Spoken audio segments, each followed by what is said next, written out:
नमस्कार. माझ्या यूट्यूब चॅनलमध्ये आपल्या सर्वांचे मनापासून स्वागत आहे. कर्मचाऱ्यांना होळीचं मोठं गिफ्ट. खात्यात जमा होणार जास्तची रक्कम. कर्मचाऱ्यांसाठी मार्च महिना आनंदाची बातमी घेऊन येणार आहे. होळीच्या मुहूर्तावर सरकार महागाई भत्त्यात वाढ करण्याची अधिकृत घोषणा करण्याची दाट शक्यता सूत्रांकडून समोर येत आहे. ही वाढ ग्राहक किंमत निर्देशांकाच्या ताज्या आकडेवारीनुसार असून 1 जानेवारीपासून लागू मानली जाईल. जाणून घेऊयात याबद्दल सविस्तर माहिती.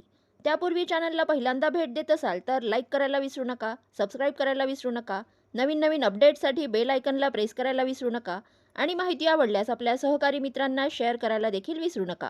तज्ज्ञांच्या अंदाजानुसार डीएमध्ये 2% ची वाढ निश्चित मानली जात आहे. जर ही वाढ मंजूर झाली तर महागाई भत्त्याचा आकडा 60% होणार आहे.